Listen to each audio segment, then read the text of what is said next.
జై శ్రీరామ్ శ్రీమాత్రే నమః శ్రీ గురుభ్యో నమః 2024 సంవత్సరం సెప్టెంబర్ మాసంలో ద్వాదశ రాశుల వాళ్ళకి ఈ మాసం యొక్క మాస ఫలాలు. ఈ మాసం యొక్క మాస ఫలాలు ప్రసాదించే గ్రహ దేవతల యొక్క గోచార స్థితిగతుల్ని ప్రథమంగా మనం తెలుసుకుందాం.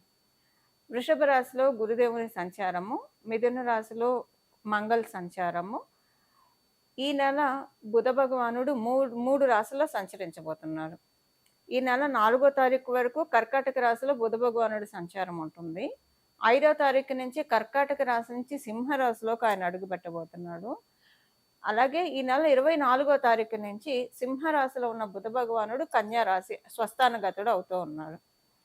సూర్యనారాయణమూర్తి స్వక్షేత్రమైన సింహరాశిలో సంచారం సాగిస్తూ ఉన్నారు ఈ నెల 16వ తారీఖు వరకు. అంటే మొదటి తారీఖు ఫస్ట్ నుంచి 16వ తారీఖు వరకు కూడా ఆయన సింహరాశిలో ఉంటారు. 17వ తారీఖు నుంచి సింహరాశిలోంచి కన్యా రాశిలోకి ఆయన అడుగు పెడతారు. శుక్ర భగవానుడు మరి కేతుదేవునితోటి కూడి కన్యా రాశిలో సంచారం చేస్తూ ఉన్నారు. ఈ నెల 19వ తారీఖు నుంచి ఆయన కన్యా రాశి నుంచి విడివడి ఆయన స్వక్షేత్రమైన తులారాశిలోకి వచ్చి స్వస్థానగతుడు అవుతూ ఉన్నాడు. స్వక్షేత్రమైన కుంభరాశిలో శనీశ్వరుడు వక్రించిన శనీశ్వరుడు సంచారం జరుగుతూ ఉంది. మీనరాశిలో రాహుదేవుని సంచారం జరుగుతూ ఉంది. ఈ ఈ గోచార గ్రహాలు ఈ గోచారంలో గ్రహ దేవతలు ఈ స్థానాల్లో ఉన్నాయి. ఈ మాసంలో ఉన్న ప్రత్యేక అంశం ఏంటంటే బుధ భగవానుడు 3 రాశుల్లో సంచారం చేస్తూ ఉన్నాడు. కర్కాటక రాశి, సింహరాశి మరియు కన్యా రాశి. ఈ 3 రాశుల్లో అంటే 3 రాశుల యొక్క ఎనర్జీస్ని ఆయన క్యారీ చేస్తూ ఉన్నారు ద్వాదశ రాశుల వాళ్ళకి, అలాగే ద్వాదశ లగ్నాల వాళ్ళకి. ఏం ఎనర్జీస్ క్యారీ చేస్తూ ఉన్నారు? ద్వాదశ రాశుల వాళ్ళకి ఈ ఎనర్జీస్ పాజిటివ్గా ఉంటాయా, నెగిటివ్గా ఉంటాయా, ఈ తదితర విషయాలన్నీ కూడా ఇప్పుడు మనం ఒకసారి కూలంకుషంగా మాట్లాడుకుందాము. దానికంటే ముందుగా ఈ నెల 2 గ్రహాలు స్వస్థానం అంటే ఈ నెల 3 గ్రహాలు స్వస్థానంలో 4 గ్రహాలు స్వస్థానంలో ఉన్నాయి. అది ఎలానో నేను మీకు ఇప్పుడు చెప్తాను. కుంభరాశిలో శనీశ్వరుడు ఆల్రెడీ ఎప్పటి నుంచో స్వస్థానగతుడయ్యే ఉన్నారు. సూర్యనారాయణమూర్తి ఈ నెల 16వ తారీఖు వరకు ఆయన స్వక్షేత్రమైన సింహరాశిలో ఆయన సంచారం చేస్తాడు. 17 నుంచి స్వక్షేత్రం నుంచి విడివడి కన్యారాశిలోకి వెళ్తాడు. ఈ నెల 24వ తారీఖు నుంచి బుధ భగవానుడు కూడా స్వస్థానగతుడు అవుతున్నాడు. అంటే ఆయన రాశి అయిన కన్యారాశిలో ఆయన సంచారం చేస్తూ ఉన్నారు. ఈ నెల 19వ తారీఖు నుంచి శుక్ర భగవానుడు కేతు భగవానుడు తోటి కూడి సంచారం చేస్తున్న శుక్ర భగవానుడు ఆ కలయికకు బ్రేక్ చెప్పేసేసి తులారాశిలోకి ఆయన ఎంటర్ అవుతున్నాడు 18వ తారీఖు నుంచి. అంటే ఆయన కూడా స్వస్థానగతుడు అవుతూ ఉన్నారు. ఈ నెల అంటే గోచారంలో 4 గ్రహాలు స్వస్థానంలో ఉంటున్నాయి. అంటే మధ్య మధ్యలో స్వస్థానంలో ఉంటున్నాయి. నెలంతా కూడా లేకపోయినా నెలంతా స్వస్థానంలో ఉన్నదైతే శనైశ్వరుడు వక్రించి ఉన్నా కూడా ఆయన మకర రాశి వైపే కాబట్టి ఆయన ఒక్కడే నెలంతా స్వక్షేత్రగతుడే అన్నది. మిగతా గ్రహాలు రవి, బుధ మరియు శుక్రులు వీళ్ళు మధ్యలో స్వస్థానగతులు అవుతున్నారు. స్వస్థానం నుంచి వేరే రాశిలోకి వెళ్తూ ఉన్నారు. అయితే ఈ మాసంలో ఉన్న ప్రత్యేక అంశం ఏంటంటే మనకి ఈ మాసం చివరన కన్యా రాశిలో రవి బుధులు అంటే కన్యా రాశిలోకి సూర్యనారాయణమూర్తి 17వ తారీఖు నుంచి వచ్చేసిన బుధ భగవానుడు 24వ తారీఖు నుంచి ఈ రాశిలోకి వస్తున్నారు కాబట్టి ఇది బుధాదిత్య యోగం అని చెప్పాలి. బుధాదిత్య యోగము ద్వాదశ రాశుల వాళ్ళకి, ద్వాదశ లగ్నాల వాళ్ళకి అప్లికేబిలిటీ ఉంటుంది. ఎప్పుడైనా ఈ బుధాదిత్య యోగము కన్యా రాశిలో చాలా పవర్ఫుల్గా ఉంటుంది. అలాగే అంటే మోస్ట్ పవర్ఫుల్ అంటే బుధ భగవానుడికి అది త్రికోణ స్థానం కాబట్టి ఈ కన్యా రాశిలో పడే యోగాలు ఎప్పుడైనా కూడా మిగతా రాశుల్లో కంటే కూడా ఎక్కువ పవర్ని సూచిస్తూ ఉంటాయి. అది ఆ యోగం ఏంటంటే బుధాదిత్య యోగము. ఇంకా మిగతా రాశుల్లో కంటే అంటే మిగతా రాశుల్లో బుధాదిత్య యోగం ఉండదు. సింహరాశిలో ఏర్పడ్డా, మిథున రాశిలో ఏర్పడ్డా, మేష రాశిలో ఏర్పడ్డా, కన్యా రాశిలో ఏర్పడ్డా ఈ 4 రాశుల్లో కనుక బుధాదిత్య యోగం ఉంటే కనుక చాలా చక్కటి అద్భుతమైన రిజల్ట్స్ ఇస్తుంది ఈ యోగము. మిగతా రాశుల్లో అంత వీక్గా ఉంటుంది, అంత స్ట్రాంగ్గా అయితే ఉండదు. అయితే ఈ 4 రాశుల్లో కూడా ఎక్కువ బలోపేతమైన రాశి ఏదైనా ఉంది అంటే కనుక డెఫినెట్గా అది కన్యా రాశి అనే చెప్పాలి. ఎందుకంటే బుధ భగవానుడు ఆయన స్వక్షేత్రము మరియు త్రికోణ స్థానం కూడా కాబట్టి ఈ నెల ప్రత్యేకించి ఏంటంటే కమ్యూనికేషన్స్ అన్నీ కూడా ఈ నెల యూనిక్గా అప్లికేబుల్ అయ్యే పాయింట్ అందరికీ కూడా సర్వజనావళికి కూడా యూనిక్గా అప్లికేబుల్ అయ్యే పాయింట్ ఒక 2 మాట్లాడుకొని తర్వాత విడివిడిగా ఏ రాశుల వాళ్ళకి ఎలా ఉంటుందో మనం చూద్దాము. యూనిక్గా అప్లికేబుల్ అయ్యే పాయింట్ ఏముంటుందంటే మ్యాక్సిమం అందరితోటి రిలేషన్స్ చాలా కుదుట పడతాయి. సంబంధాలు మెరుగవుతాయి. సంబంధ బాంధవ్యాలు చాలా మెరుగవుతాయి. ఒకవేళ ఎవరైనా వాటిలతోటి బాధపడుతుంటే, అరే! మనల్ని అవతలోడు సరిగ్గా అర్థం చేసుకోవట్లేదని బాధపడుతున్న వాళ్ళకి డెఫినిట్‌గా మేబీ ఒకవేళ మీరు సమ్‌టైమ్స్ అజంప్షన్స్ వల్ల కూడా కొన్ని ప్రాబ్లమ్స్ వస్తాయి. ఊహాగానాల వల్ల కూడా కొన్ని ప్రాబ్లమ్స్ వస్తాయి. సపోజ్ ఒకవేళ అలాంటి ఊహాగానమే అవతల వాళ్ళ మీద మీకుండి వాళ్ళు మిమ్మల్ని అర్థం చేసుకోవట్లేదని మీరు బాధపడుతుంటే, అది తొలగిపోయే విధంగా కొన్ని సిట్యుయేషన్స్ క్రియేట్ అవుతాయి. అరే! నేనే తప్పుగా అనుకున్నాను. వాళ్ళు కరెక్ట్‌గానే ఉన్నారు అని అనుకుంటారు. నిజంగానే వాళ్ళు కనుక ఎవరైనా సరే తప్పుగా అనుకుంటుంటే వాళ్ళు తెలుసుకుంటారు. సో, ఇదనే కాదు ఎక్కడైనా ఏదన్నా ట్రాన్సాక్షన్స్‌లో ఇప్పుడు డబ్బు విషయాల్లో కావచ్చు, ఏదైనా వ్యవహారాల్లో ఎవరికైనా పొరపచ్చాలు వస్తాయి. అవన్నీ సెటరేట్ అవుతాయి. ఒక్క మాటలో చెప్పాలంటే అందరి మనసుల్లో ఉన్న పొరపచ్చాలన్నీ కూడా మాక్సిమం కట్ డౌన్ అవుతాయి. ఎప్పుడు కూడా ఇది కలియుగంలో మనం ఉన్నాం. ఏది 100% అయితే సాల్వ్ అయ్యే ప్రాబ్లమ్ ఉండదు. బట్ 70% సాల్వ్ అయ్యే ప్రాబ్లమ్స్ ఉంటాయి. ఆ 30% అనేది అనుభవించి తీరాల్సిందే. మనం ఏం చేయలేం. ఎంత గ్రహదేవతల ఆశీస్సులు మనకు అందిస్తూ ఉన్నా కూడా 30% అన్‌సర్టెనిటీ అనేది డెఫినిట్‌గా మన లైఫ్‌ని లీడ్ చేస్తూనే ఉంటుంది. అది కలిపురుషుడి యొక్క ప్రకోపం వల్ల. ఇక కొన్నిటికి మనం సరెండర్ అయితే కనుక మన లైఫ్ చాలా బాగా ఉంటుంది. సో, ఇప్పుడు నేను ఈ విషయం అంతా ఎందుకు చెప్తున్నా అంటే యూనిక్‌గా అందరి మధ్య మంచి సంబంధ బాంధవ్యాలు ఏర్పడతాయి. సో, వసుదైక కుటుంబకం అనే నానుడిని నిజం చేస్తున్నా అన్నట్లు ఈ మాసం చివరి నుంచి మనకి కొనసాగుతుంది. అంటే 24వ తారీఖు నుంచి ఇప్పుడు నేను చెప్పిందంతా 24వ తారీఖు నుంచి అప్లికేబిలిటీ ఉంటుంది. బట్ 17వ తారీఖు నుంచి కూడా దీనికి కర్టెన్ రైజర్ అని చెప్పాలి ఈ విషయానికి. ఇది అందరికీ యూనిక్‌గా అప్లికేబిలిటీ ఉంటుంది.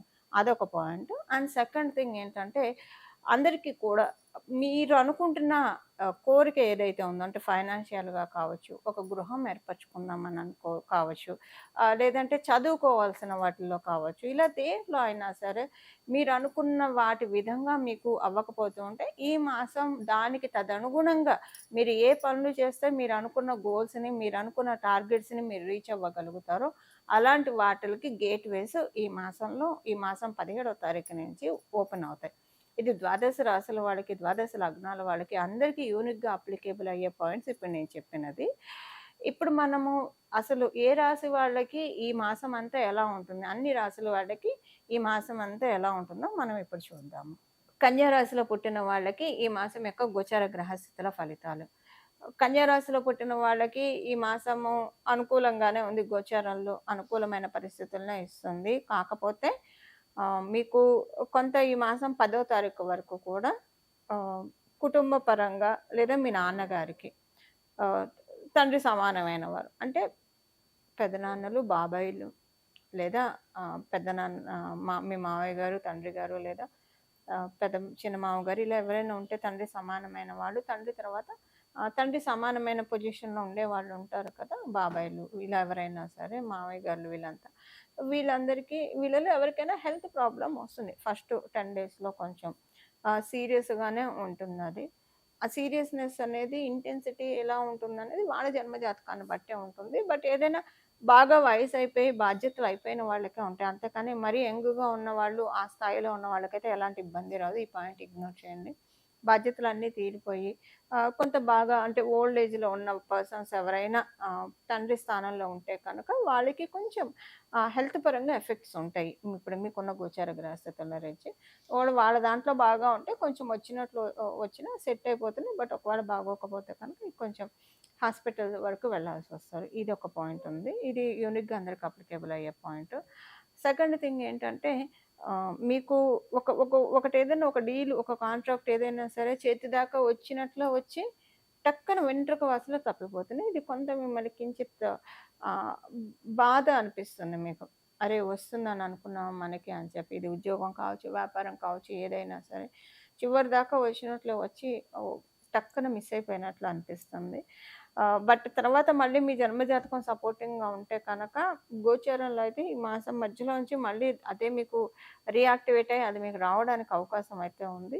దానికి కదే మధ్యలో రీయాక్టివేట్ అయ్యేది మీ జన్మజాతకం కూడా సపోర్ట్ చేస్తే కనుక డెఫినిట్‌గా రీయాక్టివేట్ అయ్యి మీకే వస్తుంది. అది ఎవరికీ పోదు. ఇది ఇప్పుడు మనం సెగ్మెంట్స్ వైస్‌గా కన్యా రాశిలో పుట్టిన వాళ్ళకి, కన్యా లగ్నంలో పుట్టిన వాళ్ళకి ఎలా ఉంటుందో మనం చూద్దాము. సెగ్మెంట్ వైస్‌గా తెలుసుకున్నప్పుడు ఈ కేటగిరీలో మొదటగా నేను గృహిణుల గురించి చెప్తాను. ఎందుకు గృహిణుల గురించి అంటే గృహలక్ష్ములు వాళ్ళు. వాళ్ళు వాళ్ళ కర్తవ్యాన్ని సరిగ్గా నిర్వర్తిస్తే ఆ కుటుంబం బావుంటుంది. కుటుంబం బావుంటే సమాజం బావుంటుంది. సమాజం బావుంటే డెఫినిట్‌గా దేశం బావుంటుంది. సో, ఇంత దేశం బావుండడంలో ప్రతి ఒక్క గృహిణి చక్కటి వైటల్ రోల్ ప్లే చేస్తుంది కాబట్టి, మొదటగా మనం గృహలక్ష్ముల గురించి మనం మాట్లాడుకుందాము. అయితే గృహిణులంటే ఇంట్లో ధర్మాలు నిర్వర్తించే వాళ్ళు. అలాగే ఇప్పుడు మీరు ఉద్యోగం చేస్తూ ఆడవాళ్ళయ్యుండి మీరు ఉద్యోగం చేస్తున్నారు లేదా వ్యాపారం చేస్తూ ఉన్నారు. ఆ ఉద్యోగం అయిపోయిన తర్వాత, వ్యాపారం అయిపోయిన తర్వాత మీరు కూడా గృహిణులే కదా! సో, మీకు కూడా ఈ పాయింట్స్ వర్తిస్తాయి. ఇప్పుడు మనం తెలుసుకోబోయే పార్ట్ ఇంట్లో మీకెలా ఉంటుంది అన్న వాటిలో ఈ పాయింట్స్ కూడా మీకు వర్తిస్తాయి. ఇప్పుడు మనం సూటిగా వస్తే కనుక గృహిణులందరికీ కూడా ఈ మాసం చాలా బాగా ఉంటుంది. మనశ్శాంతి ముందు స్పెషల్‌గా మాట్లాడాలంటే మనశ్శాంతిగా ఉండే శుభ సమయము. మీ హస్బెండ్ తోటి మీకు చక్కటిగా అంటే ఇద్దరిది కూడా ఒకటే బాటలో వెళ్తుందనమాట. ఆలోచనలే కావచ్చు, తీసుకునే నిర్ణయాలే కావచ్చు, ఇవన్నీ కూడా చక్కగా ఫెచ్ అవుతూ వెళ్తాయి. కొన్ని మంచి పనులు చేస్తారు. మీరు ఇంటికి సంబంధించిన వాటిలో కొన్ని మంచి పనులకి శ్రీకారం చుడతారు. దానికి మీకు ఫ్యామిలీ సపోర్ట్ బాగా ఉంటుంది. ఫ్యామిలీ సపోర్ట్ చాలా బాగా ఉంటుంది. కన్యా రాశి, కన్యా లగ్నంలో పుట్టిన ఆడవాళ్ళందరికీ కూడా గృహిణులకి అందరికీ ఈ పాయింట్ చాలా చక్కగా వర్తిస్తుంది. ఫ్యామిలీ సపోర్ట్ చాలా బాగా ఉంటుంది. దాంతో పాటేంటంటే మీకేదన్నా ఆరోగ్య సమస్యలు ఇలాంటివేవైనా ఉంటే కనక అవన్నీ కూడా ఈ మాసంలో కొంత తగ్గుముఖం పడతాయి మీకు. తగ్గుముఖం పట్టి హమ్మయ్య! అని ఊపిరి ఊపిరి పీల్చుకునే విధంగా ఉంటుంది. సో, వర్క్ స్ట్రెస్ కొంత కమ్ డౌన్ అవుతుంది ఈ మాసం మీకు. వర్క్ స్ట్రెస్ నుంచి కొంచెం రిలాక్స్ అవుతారు. ఇంట్లో పనులు కూడా కొంత తగ్గుతాయి.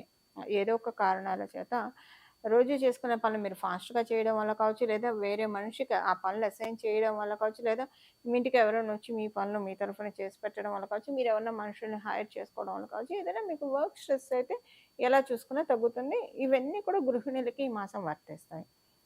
ఉద్యోగస్తులకి ఈ మాసంలో అనుకూలమైన సమయం. చాలా అనుకూలమైన సమయం. మీరు విదేశీ ప్రయత్నాలు చేస్తూ ఉంటే, ఆ ప్రయత్నాలన్నీ కూడా సక్సెస్‌ఫుల్‌గా లీడ్ అయ్యే శుభ సమయం ఇది. మీ ప్రయత్నాలు మీరు చేసే ప్రయత్నాలన్నీ కూడా చాలా సక్సెస్‌ఫుల్‌గా వెళ్తాయి. అలాగే కమ్యూనికేషన్ విషయాల్లో చాలా బాగా ఉంటుంది. ఎవరితోటైనా సరే చాలా స్ట్రాంగ్‌గా కమ్యూనికేట్ చేయగలుగుతారు ఉద్యోగస్తులందరూ కూడా. కమ్యూనికేషన్స్ మీరు వర్బల్ కమ్యూనికేషన్ కావచ్చు, ఓరల్ కమ్యూనికేషన్ కావచ్చు, అన్ని కమ్యూనికేషన్స్ చాలా చక్కగా లీడ్ అయ్యే శుభమాసం ఈ మాసం. కన్యా రాశిలో పుట్టిన వాళ్ళందరికీ. వ్యాపారస్తులకి ఈ మాసం అనుకూలంగా ఉంది. వ్యాపారస్తులకేంటంటే కొన్ని మంచి మంచి విషయాలు చోటు చేసుకుంటాయి వ్యాపారంలో.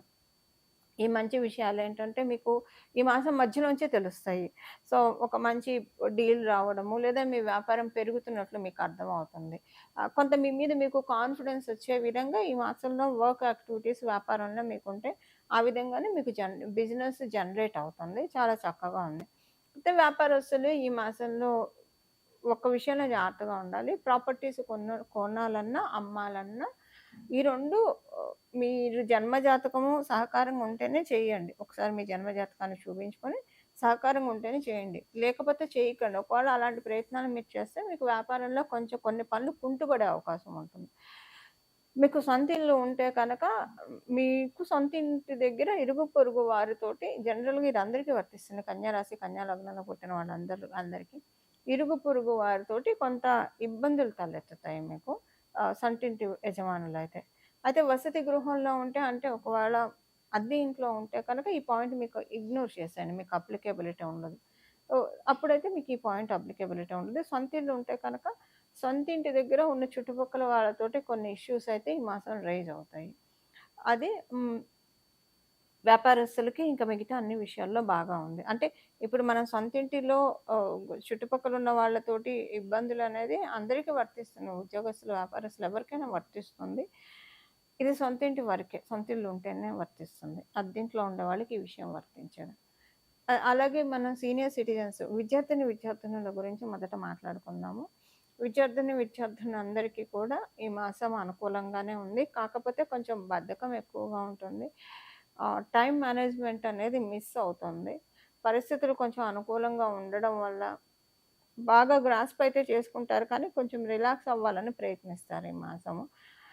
ప్రత్యేకించి ఈ మాసం మొదటి వారం అయితే చాలా రిలాక్స్ అవుదామని ప్రయత్నిస్తారు. ఆ తర్వాతే మళ్ళీ మిమ్మల్ని మీరు మోటివేట్ చేసుకొని బాగా ఇది ఉంటుంది. స్నేహితులతో కొంత చిక్కులు వచ్చే ఛాన్స్ ఉంది ఈ మాసంలో. ఈ విషయంలో కొంచెం జాగ్రత్తగా ఉండాలి. కన్యా రాశి, కన్యా లగ్నంలో పుట్టిన విద్యార్థినులందరూ కూడా. సీనియర్ సిటిజన్స్‌కి చక్కటి శుభ సమయం. ఎలాంటి ఇబ్బంది లేదు. గోచారంలో మీకు అనుకూలతలు లేవు. అలాగని ప్రతికూలతలు లేవు. నార్మల్‌గా ఉంది మీకు. మీ జన్మ జాతకాన్ని అనుసరించి ఈ సమయంలో మీ జన్మ జాతకం ఎలా ఉందో అది అలానే యథాతథంగా నడుస్తుంది. గోచారం మిమ్మల్ని ఇబ్బంది పెట్టట్లేదు. అలాగని అనుకూలతలను కూడా ప్రసాదించట్లేదు. కాబట్టి ఓహ్, ఇబ్బంది లేదు. అనుకూలతలు లేవు సీనియర్ సిటిజన్స్‌కి. ఇవి కన్యా రాశి, కన్యా లగ్నంలో పుట్టిన వాళ్ళందరికీ కూడా ఈ మాసంలో ఉన్న గోచార గ్రహస్థితుల ఫలితాలు. ఈ మాసం చేసుకోవాల్సిన పరిహారం వచ్చేసేసి బుధాదిత్య యోగం కన్యా రాశిలో మనకి జరుగుతోంది. అందులో మనకి ఈ నెల 19వ తారీఖు నుంచి శుక్ర భగవానుడు కూడా స్వస్థాన గతుడు అవుతూ ఉన్నాడు తులా రాశికెళ్ళి. ఆ రాశిలో ఆయన చాలా కంఫర్టబుల్‌గా ఉంటాడు. వృషభ, తులా రాశులు, మకర, కుంభ రాశుల్లో ఆయన డెఫినెట్‌గా కంఫర్టబుల్‌గా ఫీల్ అవుతాడు. ప్రత్యేకించి తులా రాశి కళత్రకారకుడైన శుక్ర భగవానుడు కళత్ర స్థానాల్లో చాలా బాగా ఉంటాడు. కళత్రం అంటే కళ్యాణం, స్పౌస్ అనమాట. ఆడవాళ్ళైతే మగవాళ్ళు కళత్రం అంటారనమాట. కళ్యాణం అనమాట. కళ్యాణ కారకుడు, కళత్ర కారకుడు, స్పౌస్ అని చెప్పాలి. సో, కళత్ర స్థానం మనకి సహజ కాలపురుషుడి కుండలిలో కళత్ర స్థానం చాలా బలంగా ఉంది. సో, శుక్ర భగవానుడు తులారాశిలో చాలా యాక్టివ్‌గా ఉంటాడు. అయితే ఇప్పుడు మనం బుధాదిత్య యోగము, అలాగే సప్తమ స్థానంలో శుక్రాచార్యుల వారి సంచారము. ఇది ఒక రకంగా మనం తెలుసుకోవాలంటే పంచమహాపురుష యోగాల్లో ఒకటైన మాలవ్య మహాపురుష యోగానికి కూడా ఇది కర్టెన్ రైజర్ అవుతుంది. అయితే ఏ ఏ ఏ ఏ విషయాల్లో మనం కనుక ఏ పరిహారం చేసుకుంటే అంటే మనం ఏ ప్రక్రియ చేస్తే ఈ యోగాలు మన జన్మ జాతకంలో ఉన్నా లేకపోయినా మనం తాత్కాలికంగా గోచరంలో వచ్చే యోగాన్ని మనం ఒడిసి పట్టుకోవచ్చు. మనం ఇప్పుడు ఒకసారి చూద్దాము. శుక్ర భగవానుడు మరియు రవి బుధులు ఈ 3 గ్రహాన్ని మనం ఈ మాసం పట్టుకోవాలి. ఈ మాసం మనం ఆరాధించాలి. అంటే గ్రహ దేవతల్ని ఆరాధించడం ఒక ఎత్తు. మీరంటే నవగ్రహ ప్రదక్షిణాలు చేసినా పర్వాలేదు. లేకపోతే గ్రహాది దేవతల్ని ఆరాధిస్తే కనుక ఇంకా చక్కటి ఫలితాలుంటాయి.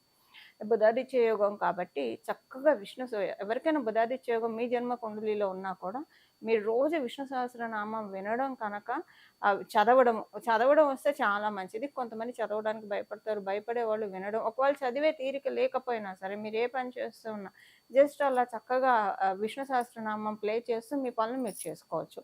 ఇలా మనకి టైంని చాలా వైజ్‌గా యూజ్ చేసుకున్న వాళ్ళం కూడా మనం అవుతాము. సో, అలా గనక మీరు విష్ణు సహస్రనామం చదవడానికి కానీ, లేదా వినడానికి కానీ ప్రయత్నిస్తే చాలా మంచిది. జనరల్‌గా కూడా బుధాదిత్య యోగం ఉన్న వాళ్ళకి అల్టిమేట్ రెమెడీ డెఫినిట్‌గా విష్ణు సహస్రనామం చదవడం లేదా వినడము. ఇక భగవంతుడు సిగ్నేచర్ చేసిన ఆ భగవంతుడు ఆటోగ్రాఫ్ పెట్టబడినది అవుతుంది వాళ్ళ జన్మ జాతకం. ఇప్పుడు మనం ఎగ్జామ్స్ రాస్తే మన చిన్నప్పుడు మనందరం ఎగ్జామ్స్ రాసిన వాళ్ళు ఇప్పుడు మన పిల్లలు ఎగ్జామ్స్ రాస్తూ ఉంటారు. రాసినప్పుడు ఏముంటుంది కొంతమంది పిల్లలు బాగా ఎగ్జామ్ రాస్తే టీచర్స్ ఇంప్రెస్ అయితే, లెక్చరర్స్ ఇంప్రెస్ అయితే గుడ్ అని పెడతారు. వెరీ గుడ్ అని చెప్పి పెడతారు. స్టార్స్ ఇస్తారు.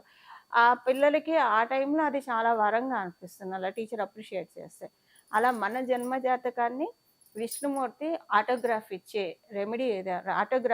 క్రియ ఏదైనా ఉందా అంటే డెఫినెట్‌గా అన్‌డౌటెడ్‌లీ విష్ణు సహస్రనామం మాత్రమే మనం భగవంతుడి యొక్క ఆటోగ్రాఫ్ తీసుకోవడానికి మనల్ని అర్హుల్ని చేస్తున్నాయి. అందున ప్రత్యేకించి ఇలాంటి యోగాలు ఉన్నప్పుడు ఇంకా భగవత్ శక్తి అత్యద్భుతంగా ఉంటుంది. అంటే ఇప్పుడు భగవంతుడు మనకి ఎప్పుడు వరాలను అందించడానికి రెడీగానే ఉంటారు. కానీ గోచరంలో గ్రహ దేవతలు కావచ్చు, మన జన్మ కుండలిలో ఉన్న గ్రహ దేవతలు కావచ్చు, వాటికి సపోర్ట్ చేయాలి.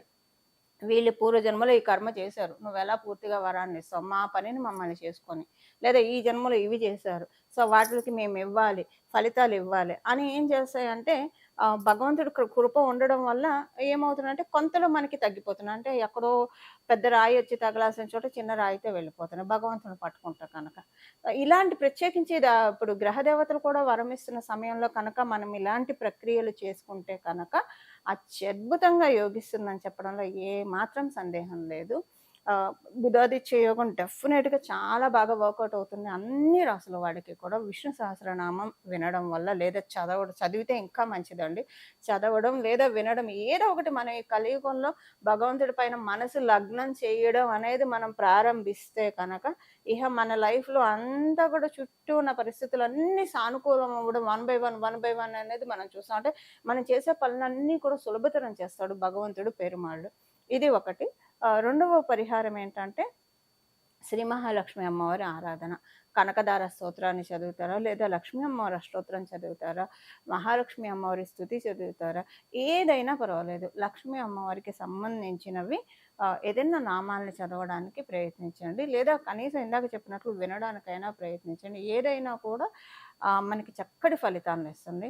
బుధాదిత్య యోగం ఇప్పుడు చాలా పవర్‌ఫుల్‌గా ఉంది. ఇప్పుడు ఉన్న బుధాదిత్య యోగం ఇంకా పవర్‌ఫుల్‌గా ఉంది. దీని గురించి నేను ఇంకొక సెపరేట్ వీడియో కూడా చేస్తాను.